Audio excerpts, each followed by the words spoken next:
The outlaw found out that his right hand was working for the enemy, but the enemy was long dead.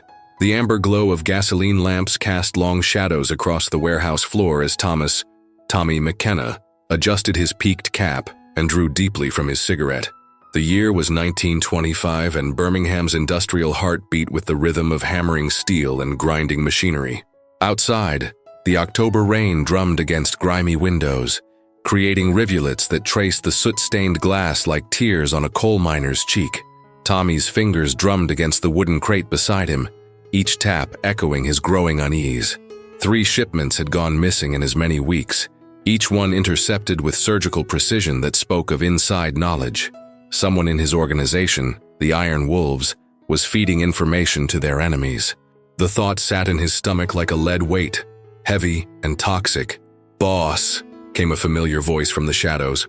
Sean O'Malley emerged, his weathered face bearing the scars of countless street fights, and his loyal blue eyes reflecting the flickering light. Sean had been Tommy's right hand for 8 years, ever since they'd fought side by side in the mud-soaked trenches of France. If there was one man Tommy trusted with his life, it was Sean. "Any word from the docks?" Tommy asked, exhaling smoke into the stale warehouse air. Sean shook his head, water dripping from his wool coat onto the concrete floor. "Nothing clean, Tommy. But Murphy's boys were asking questions again. Wanted to know about our Thursday runs to the distillery." The distillery? Tommy's jaw tightened. Only 5 men knew about their Thursday operations, and Sean was one of them. The coincidence felt like a knife twisting in his chest, but he pushed the suspicion down. Sean O'Malley was blood, not by birth, but by choice and shared trauma. "Murphy's been dead 2 years, Tommy said, more to himself than to Sean. "Shot down in that warehouse fire on the south side. I saw his body myself." "Aye, but his ghost seems to have long fingers," Sean replied, his Irish accent thick with frustration. "Someone's still playing his game." Tommy stubbed out his cigarette on the crate, the ember hissing as it died. The warehouse felt colder suddenly, as if the October chill had found its way through the brick walls and into his bones. He thought of Murphy, Patrick Murphy, the Irish crime boss who'd controlled half of Birmingham's illegal liquor trade until Tommy's calculated strike had ended his reign permanently. The 2 men had been locked in a bloody war for territory, each move calculated and brutal. Murphy had been smart, ruthless, and paranoid, qualities that had kept him alive longer than most in their line of work. When Tommy finally cornered him in that warehouse, Murphy had looked him in the eye and smiled, as if death was just another business transaction. "Your move, McKenna," Murphy had said, even as the flames licked at the walls around them. But remember, in this game, nobody stays dead for long. At the time, Tommy had dismissed it as the rambling of a desperate man. Now, with 3 hijacked shipments and information leaking like water through cupped hands, those words felt prophetic. "We need to smoke out the rat," Tommy said, his voice cutting through the ambient noise of the warehouse. "Set up a false shipment, something too tempting to ignore. We'll see who takes the bait." Sean nodded, but Tommy caught something in his expression, a flicker that lasted less than a heartbeat, but felt significant nonetheless. It was the kind of micro-expression Tommy had learned to read during the war, when a man's survival depended on knowing friend from foe in the split second before bullets started flying. "What route should we use?" Sean asked, his tone casual but his posture slightly rigid. Tommy studied his friend's face, searching for answers in the familiar lines and scars. Sean's hands were steady, his breathing even, but something indefinable had shifted in the space between them. The warehouse suddenly felt too quiet, the rain outside too distant. "I'll decide that myself," Tommy said carefully. "Need to think on it." As Sean nodded and melted back into the shadows, Tommy remained by the crate, his mind racing. The war had taught him that betrayal often came from unexpected quarters, that the man sharing your foxhole might be the same one selling information to the enemy. But Sean, the thought felt like blasphemy, yet it lodged itself in Tommy's mind like a splinter. Outside, Birmingham continued its restless existence, unaware that in a smoke-filled warehouse, a man was beginning to question everything he thought he knew about loyalty, trust, and the ghosts that refused to stay buried. The morning fog hung thick over Birmingham's industrial district as Tommy made his way through the maze of narrow streets. his footsteps echoing off wet cobblestones. The city was awakening with its usual cacophony: factory whistles, horse-drawn carriages clattering over stone, and the distant sound of men reporting for another day's labor. But Tommy's mind was elsewhere, consumed by the arithmetic of betrayal. He'd spent the night at his desk, surrounded by ledgers, maps, and half-empty bottles of Irish whiskey, trying to piece together the pattern of their losses. Each hijacked shipment had one thing in common: Sean O'Malley had known the details. The realization sat heavy in Tommy's chest, a weight that made breathing difficult. The Bell and Crown pub occupied the corner of two intersecting streets, its dark wood facade weathered by decades of Birmingham's industrial smoke. Tommy pushed through the heavy oak door, immediately enveloped by the familiar smell of tobacco, ale, and the morning breakfast of working men. Despite the early hour, the pub buzzed with quiet conversation: dock workers, factory hands, and others whose livelihoods depended on the city's endless appetite for steel and coal. In the far corner, partially obscured by cigarette smoke and shadow, sat Detective Inspector William Hartley of the Birmingham Police. At 45, Hartley was a career policeman who'd learned long ago that maintaining order in a city like Birmingham required a certain flexibility regarding the law. His arrangement with Tommy was simple: information for protection, mutual benefit wrapped in the thin veneer of respectability. "You look like hell, McKenna," Hartley said as Tommy slid into the booth across from him. The inspector's sharp gray eyes studied Tommy's face with professional interest. "Do you trouble sleeping?" Tommy signaled the barkeeper for coffee, his movements deliberate and controlled despite the turmoil in his mind. "Someone's been playing games with my business, William. Games that require inside information." Hartley leaned back, his fingers wrapped around a steaming mug of tea. Steam rose between them like incense in a confessional. Internal problems are the worst kind. "Cut deep, leave scars that don't heal proper." "What do you know about Patrick Murphy's organization?" Tommy asked, his voice barely above a whisper. "After his death, I mean." The inspector's eyebrows rose slightly. "Murphy's been feeding worms for 2 years. Saw the body myself. Burned beyond recognition, but the dental records don't lie. Why the sudden interest in dead Irishmen?" Tommy's coffee arrived, black and bitter, matching his mood. He wrapped his hands around the warm ceramic, using the heat to steady his thoughts. Someone's using his playbook. Same tactics, same precision, like he's directing operations from beyond the grave. Or someone who learned from him is still breathing, Hartley suggested, his tone careful. Murphy was paranoid, kept his organization compartmentalized. Maybe one of his lieutenants survived the purge. The possibility had occurred to Tommy, but it didn't explain the intimate knowledge of his own operations. Murphy's surviving men would know how to hijack shipments, but they wouldn't know which routes Tommy used or when specific deliveries were scheduled. That information came from within the Iron Wolves themselves. "I need you to look into something for me," Tommy said, reaching into his coat pocket. He withdrew a small envelope and slid it across the scarred wooden table. "There's a list inside. Names of everyone who knew about my Thursday runs to the distillery." Hartley pocketed the envelope without opening it. "Looking for financial irregularities? Unexplained connections? Looking for ghosts?" Tommy replied. "Sometimes the dead have longer reach than the living." As they spoke, the pub's atmosphere seemed to thicken around them.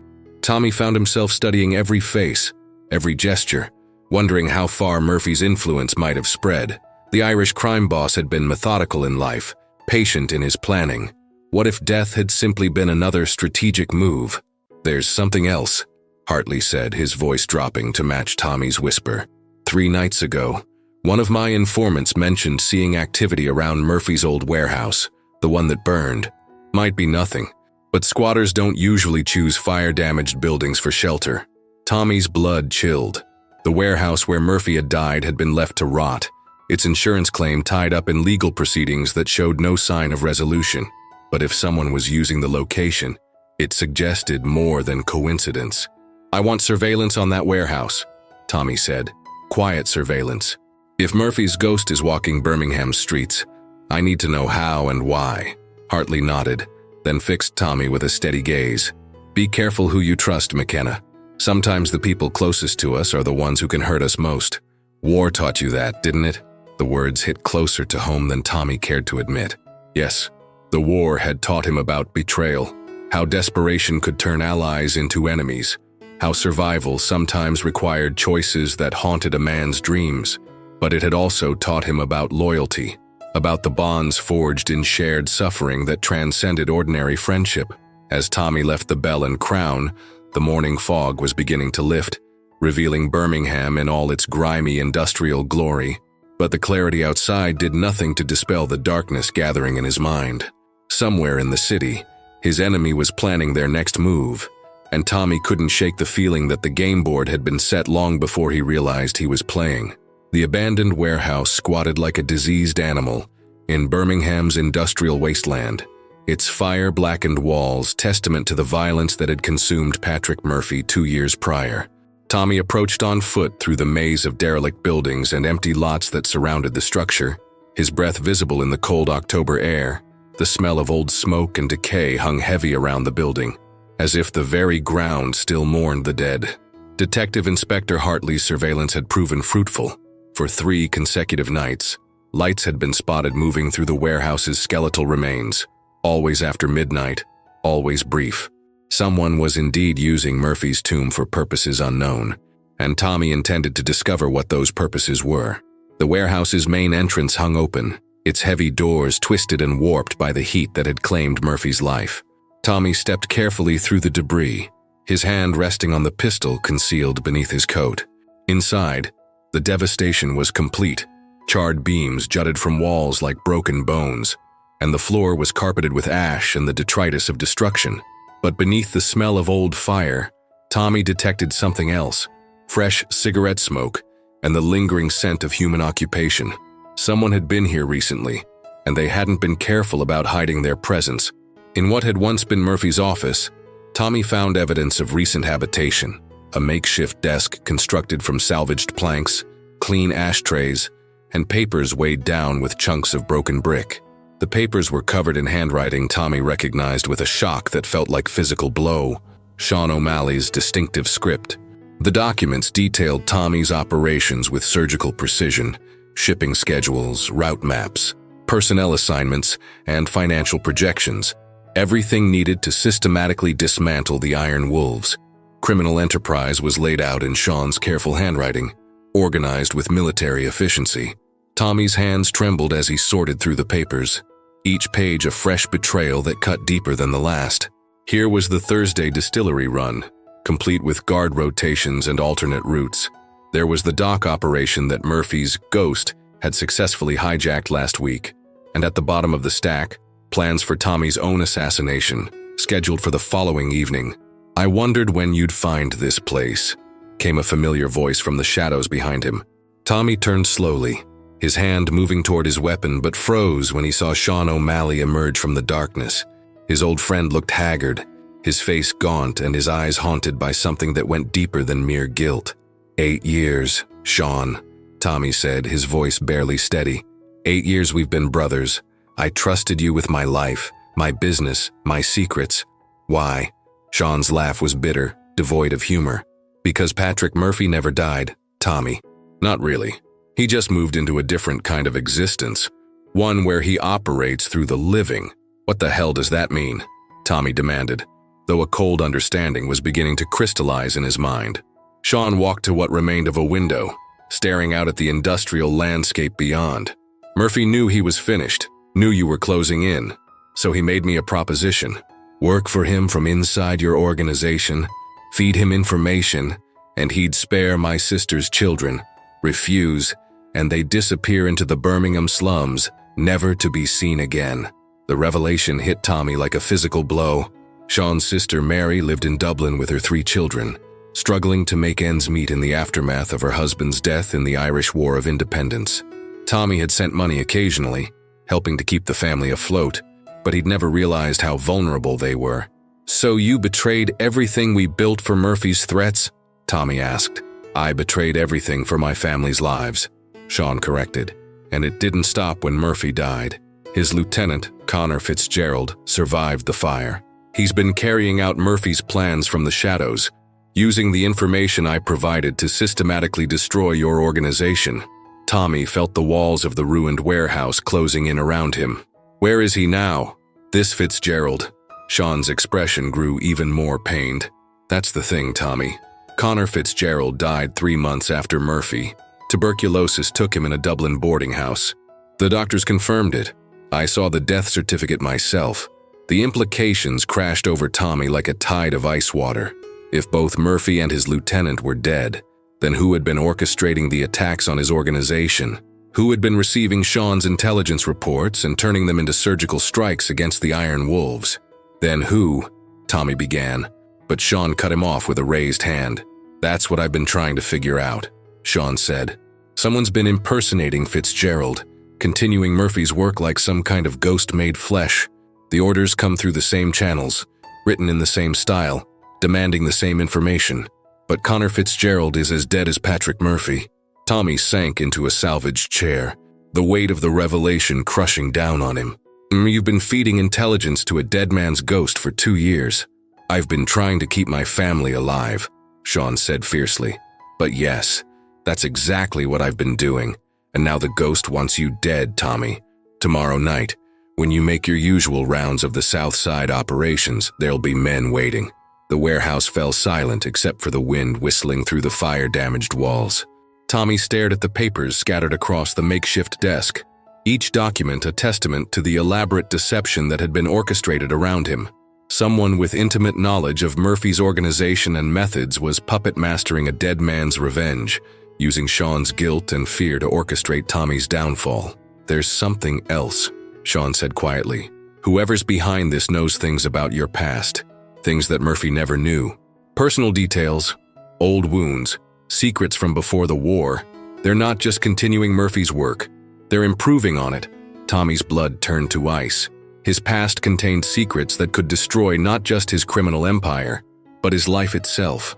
If someone had access to that information, they possessed weapons far more dangerous than bullets or bombs. As he sat in Murphy's ruined office, surrounded by the evidence of his friend's betrayal and the mystery of a dead enemy's continuing vengeance, Tommy McKenna realized he was fighting a war against an opponent who might not even exist, at least not in any conventional sense. The safe house occupied the 3rd floor of a nondescript boarding house near Birmingham's railway district, its windows overlooking the endless procession of coal trains that fed the city's industrial appetite. Tommy had maintained the location for 5 years, known only to himself, and used exclusively for situations requiring absolute privacy. Now, as he sat across from Sean O'Malley in the sparse room, he wondered if even this sanctuary had been compromised. Start from the beginning, Tommy said, his voice steady despite the turmoil in his mind. Every detail, every contact, every method they used to communicate with you. Sean's hands shook as he lit a cigarette, the flame from his lighter dancing in the dim gaslight. Dark circles under his eyes spoke of sleepless nights and the corrosive effects of long-term deception. The first contact came 2 weeks after Murphy died. A letter arrived at Mary's house in Dublin, my sister's house. It was written in Murphy's hand, or what looked like his hand. Looked like? I compared it to documents I'd seen before the warehouse fire. The handwriting was identical, down to the way he formed his G's and crossed his T's. But the letter was posted 3 days after I watched his body burn. Tommy absorbed this information, his detective's mind cataloging the impossibilities. What did the letter say? That Murphy's death had been staged, that he was operating from hiding, and that our arrangement would continue. It included details about my sister's daily routine, where she bought groceries, which church she attended, the names of her children's teachers. The message was clear: cooperate or face consequences. The methodical nature of the threat impressed and chilled Tommy in equal measure. Whoever was orchestrating this deception possessed not just Murphy's handwriting, but his psychological insight and talent for manipulation. They understood that Sean's love for his family was the lever that could move him against his deepest loyalties. How did you communicate back? Sean drew deeply on his cigarette, the smoke curling toward the ceiling like incense in a confessional. Dead drops, mostly. There's a loose brick in the wall behind St. Bartholomew's Church. I'd leave reports there twice a week, always after midnight. Sometimes I'd find additional instructions, requests for specific information about your operations. Did you ever see anyone making these drops? Never. I watched from hiding a few times, but the exchanges were always made during the few minutes I was away from the location. It was like dealing with a ghost that could predict my every move. Tommy stood and walked to the window, watching a freight train disappear into the industrial haze. The timing described by Sean suggested surveillance so thorough it bordered on the supernatural. Someone was watching the watcher, anticipating his movements with uncanny precision. "There's something else," Sean continued, his voice barely above a whisper. "The handwriting started to change about 6 months ago. Subtle differences, slight variations in letter formation, changes in the way words were spaced. It was still Murphy's style, but it was evolving, as if the person writing was becoming more comfortable with the deception." This detail sent a chill through Tommy's spine. Handwriting analysis was a skill he'd learned during his military intelligence work, and he knew that maintaining a perfect forgery over extended periods was nearly impossible. The human hand naturally adapted, introducing personal elements that would eventually compromise the imitation. But if the handwriting was changing in a controlled way, it suggested something more sophisticated than simple forgery.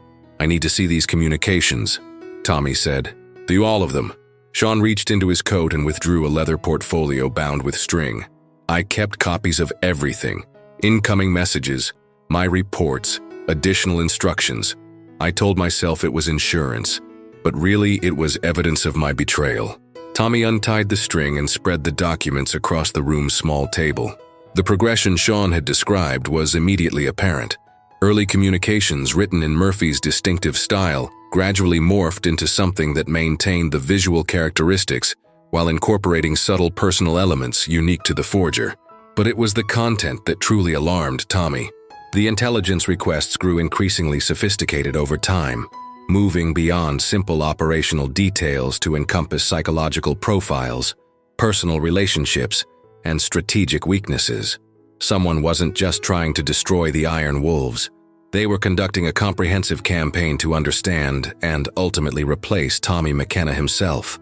"Look at this one," Tommy said, pointing to a message dated 3 weeks prior. "Either asking for details about your relationship with me, personal anecdotes, shared memories, inside jokes. This isn't military intelligence, it's character research." Sean leaned over Tommy's shoulder, studying the document. "I thought it was strange, but I assumed they were looking for psychological leverage, ways to manipulate you through our friendship." "No," Tommy said quietly. "This is preparation for impersonation. Someone's been building a comprehensive profile of everyone in my inner circle, learning enough to potentially replace them." The implications crashed over them both like a physical wave. If the mysterious adversary could forge Murphy's handwriting and predict Sean's movements, what else were they capable of? How many other members of Tommy's organization might be compromised without his knowledge? "We need to test everyone," Tommy said, his mind racing through possibilities. "Create situations that require information only specific individuals would know. Smoke out any other infiltrators before they can act." "There might not be time," Sean replied. "The assassination attempt is scheduled for tomorrow night. If we're going to prevent it, we need to act now." Tommy studied the layout of his usual route through the South Side operations, mentally calculating angles and escape routes. The plan detailed in the forged communications was sophisticated, involving multiple shooters positioned to catch him in a crossfire that would be impossible to survive. "Then we turn the trap around," Tommy said, "to give them what they expect to see while we discover who's really pulling the strings." As the two men bent over the maps and documents, planning their counter-ambush, neither noticed the figure watching from the building across the street. Through field glasses, the observer studied their movements with professional interest, making notes in a small leather journal written in handwriting that bore an uncanny resemblance to Patrick Murphy's distinctive script. The fog rolled in from the River Rhea as evening settled over Birmingham's south side, transforming familiar streets into a maze of shadows and muffled sounds. Tommy McKenna walked his usual route through the industrial district, his footsteps echoing off wet cobblestones as he made his rounds of the Iron Wolves operations. To any observer, he appeared to be following his normal Thursday evening routine, but appearances, as he'd learned so painfully, could be devastatingly deceptive. Hidden in the darkness 30 yards behind, Sean O'Malley maintained visual contact while Detective Inspector Hartley's men took positions throughout the area. The counter-ambush was carefully orchestrated. Tommy would serve as bait while Sean and the police closed the net around whoever had been orchestrating Patrick Murphy's posthumous revenge. As Tommy approached the narrow alley between Hartwell's machine works and the abandoned textile mill, he felt the familiar tingle of being watched. According to the intelligence Sean had provided to their mysterious enemy, this location was perfect for an ambush. Confined space, multiple escape routes, and minimal chance of civilian interference. If the trap was going to be sprung, it would happen here. The first shot came from the mill's second-floor window, the muzzle flash briefly illuminating the shooter's position. Tommy dove sideways, rolling behind a stack of wooden crates as bullets chewed splinters from the wood around him. A second gunman opened fire from the rooftop across the street, creating the crossfire that should have made escape impossible. But Tommy wasn't trying to escape. He was buying time for Sean and Hartley's men to identify and capture the shooters. The plan worked perfectly. Within minutes, shouts and gunfire from multiple directions indicated that the ambush had become a trap for the ambushers. "Tommy!" Sean's voice cut through the fog as he approached the alley. "We've got them both. Professional killers, but they're not talking." Tommy emerged from cover, his coat torn and his face streaked with grime, but alive. "Did they have any identification? Anything that might tell us who hired them?" "Nothing useful," Sean replied, but Hartley's men found something interesting in their observation post. "Come have a look." They climbed to the mill's second floor, where the first shooter had been positioned. The space had been converted into a sophisticated surveillance station, complete with detailed maps, photographs, and what appeared to be months of intelligence gathering on Tommy's movements and habits. But it was the desk in the corner that captured Tommy's attention. Arranged with military precision were dozens of documents written in Patrick Murphy's handwriting, or what Tommy had believed was Murphy's handwriting. Under the harsh glare of electric lamps borrowed from the police investigation, the forgeries were more apparent, subtle inconsistencies that had been masked by poor lighting and preconceptions. "Look at this," Tommy said, picking up a leather journal from the desk. The pages contained what appeared to be practice exercises, dozens of attempts to perfect Murphy's signature, followed by progressively longer passages written in his style. "Someone's been studying Murphy's handwriting like a university course." Sean examined the journal over Tommy's shoulder. "The progression is methodical. They started with individual letters, then words, then complete sentences. This represents months of dedicated practice. But who would go to such elaborate lengths?" Tommy wondered aloud. "And why continue Murphy's work with such precision?" The answer came from an unexpected source. Detective Inspector Hartley entered the mill carrying a telegram, his expression grim. "Just received word from Dublin. Your mysterious correspondent has been identified." Tommy and Sean turned to face him, the tension in the room palpable. "Udi Patrick Murphy had a daughter," Hartley continued. "Moira Murphy, 26 years old, educated at Trinity College, studied literature with a specialty in manuscript analysis and handwriting. She's been living in Birmingham for 8 months under the assumed name of Margaret Morrison." The revelation hit Tommy like a physical blow. A daughter, Murphy's secret weapon, trained in the very skills necessary to continue his work after death. Someone with both the knowledge and motivation to carry forward her father's vendetta with methodical precision. "Where is she now?" Sean asked. "That's the problem," Hartley replied. "The address we have for her is another boarding house, but she hasn't been seen there for 3 days. It's like she's vanished into the fog." Tommy studied the forged documents with new understanding. Moira Murphy hadn't just been continuing her father's work, she'd been improving on it, combining his knowledge with her own education and skills to create a more sophisticated campaign of revenge. The evolution Sean had noticed in the handwriting wasn't decay, it was refinement. "She's been playing a longer game than we realized," Tommy said, using Sean's intelligence to learn everything about our organization while building her own network of assets. "The question is, what's her endgame?" The answer came in the form of footsteps on the mill's iron staircase. All 3 men turned toward the sound, hands moving toward weapons, as a figure emerged from the fog-shrouded darkness below. "The endgame, Mr. McKenna, was never your death," came a woman's voice, cultured and controlled despite the circumstances. It was your complete replacement. Moira Murphy stepped into the light, and Tommy's blood ran cold. She bore no resemblance to her father, where Patrick had been thick and brutal. She was slender and refined, but her eyes held the same calculating intelligence, the same ruthless determination that had made Patrick Murphy one of Birmingham's most dangerous criminals.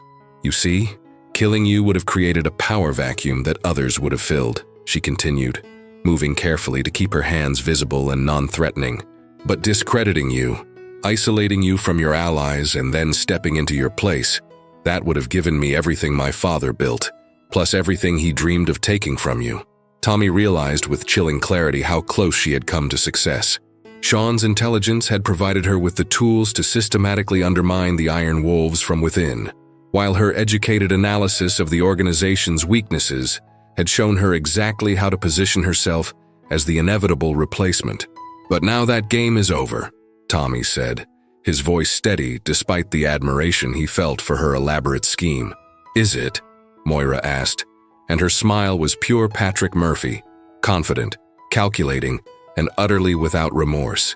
Neo, you've captured 2 hired gunmen and discovered my identity, but you still don't know how many of your people I've turned, how deeply I've penetrated your organization, or what other plans I've set in motion. As fog continued to swirl around the mill, Tommy McKenna found himself facing the most dangerous opponent of his criminal career, not a ghost seeking revenge from beyond the grave, but a brilliant woman who had turned his own success against him with surgical precision. The war for Birmingham's underworld was far from over. If anything, it was just beginning. In the distance, church bells chimed midnight, and somewhere in the fog-shrouded city, the real battle for the Iron Wolves' future was about to commence. Tommy studied Moira's face in the harsh electric light, seeing Patrick Murphy's calculating intelligence refined by education and sharpened by loss. She was right. Killing her would solve nothing if she had already planted seeds throughout his organization, but letting her walk away would be equally foolish. Sean, Tommy said without taking his eyes off Moira, tell Inspector Hartley what you told me about the documents you've been providing. All of it. Sean's face went pale, understanding immediately what Tommy was asking. A full confession to Hartley would mean prison, disgrace, and the end of everything they'd built together. But it would also provide the evidence needed to expose Moira's network and protect the Iron Wolves from further infiltration. Tommy, do it, Tommy said firmly. It's the only way to clean the slate. As Sean began his halting confession to Detective Inspector Hartley, Tommy saw something flicker in Moira's eyes, surprise, then grudging respect. She had expected him to handle this with violence, the crude solution her father would have chosen. Instead, he was choosing the path that would cause him personal pain but serve the greater strategic good. Very clever, Mr. McKenna, she said quietly. Sacrifice your right hand to save the body. My father would have simply shot everyone in this room. Your father was brilliant, Tommy replied, but he was also dead at 38. Sometimes survival requires different mathematics. Hartley finished taking Sean's statement, then turned to Moira with professional detachment. Moira Murphy, you're under arrest for conspiracy, fraud, and attempted murder. The Dublin authorities have also expressed interest in your recent activities. As the inspector placed handcuffs on her wrists, Moira looked directly at Tommy. This isn't over. You may have won this round, but my father's work will continue. There are others, people you haven't even suspected yet. Maybe, Tommy said, lighting a cigarette with steady hands. But now we know what to look for. And more importantly, we know that dead men don't give orders, only the living pretending to be dead. Epilogue, Rain and Reckoning. 3 weeks later, Tommy McKenna sat in the same warehouse where this had all begun, rain drumming against the grimy windows just as it had that October night, when he first suspected treachery within his ranks. The amber glow of gasoline lamps cast the same long shadows, but everything else had changed. Sean O'Malley was gone, transferred to Wormwood Scrubs Prison to serve 18 months for conspiracy and fraud. Before his departure, he had provided a complete accounting of everyone he had contacted on behalf of Moira Murphy, allowing Tommy to systematically root out her network. It turned out she had been more cautious than her final boast suggested. Only 3 other Iron Wolves members had been compromised, and all were now either dismissed or under surveillance. Detective Inspector Hartley had proven himself valuable in the aftermath, helping to ensure that Sean's cooperation resulted in a reduced sentence while Moira faced the full weight of the law. She was currently awaiting trial in Birmingham, with additional charges pending in Dublin for fraud and identity theft. Tommy's fingers drummed against the wooden crate beside him, the same nervous habit that had revealed his anxiety weeks earlier. But now the rhythm was different, more measured, more confident. He had learned important lessons about trust, verification, and the difference between loyalty freely given and loyalty extracted through fear. A knock on the warehouse door interrupted his thoughts. "Come," he called, and a new figure entered, James Sullivan, recently promoted to replace Sean as Tommy's right-hand man. Sullivan was younger, hungrier, and most importantly, had no family vulnerabilities that could be exploited by future enemies. "The Dublin shipment arrived clean," Sullivan reported, his tone crisp and professional.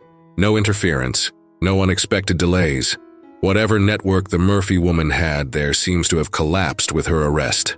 Tommy nodded, stubbing out his cigarette on the crate. "Good. And the new security protocols?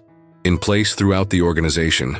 No single person has complete information about any operation, and we're rotating schedules randomly. If someone tries to map our patterns again, they'll find nothing but chaos." It was a lesson learned from Moira's sophisticated approach. Transparency and trust, while admirable virtues, could become fatal weaknesses when facing an educated opponent. The Iron Wolves would be less efficient in the short term, but far more resistant to infiltration. As Sullivan departed to complete his evening rounds, Tommy remained in the warehouse, listening to the rain and thinking about ghosts. Patrick Murphy was truly dead now, his daughter imprisoned, his organization dismantled. But Tommy understood that in their line of work, new enemies would always emerge to take the place of the fallen. The difference was that now he knew how to tell the living from the dead, how to separate genuine loyalty from coerced cooperation, and most importantly, how to recognize when someone was playing a longer game than he had imagined possible. He picked up his peaked cap from the crate and adjusted it against the October chill. Outside, Birmingham continued its restless existence, unaware that in a smoke-filled warehouse, a man had learned that sometimes the most dangerous enemies were not the ones who refused to stay dead, but the living who wore the masks of ghosts. Tommy McKenna walked out into the rain, his footsteps echoing off the wet cobblestones, carrying with him the hard-won knowledge that in the arithmetic of survival, verification was worth more than trust, and that the living were always more dangerous than the dead, no matter how convincingly they might imitate them. The fog swirled around him as he disappeared into Birmingham's industrial maze, but unlike that night 3 weeks ago, he was no longer walking blind into an enemy's trap. Now he was the one setting the terms, the one controlling the game, the one who understood that sometimes the best way to honor the dead was to ensure they stayed that way. In the distance, a church bell chimed 1 o'clock, marking not the beginning of battle, but the end of a war that had been won not through violence, but through the careful application of truth, justice, and the hard mathematics of survival, in a world where trust was a luxury few could afford.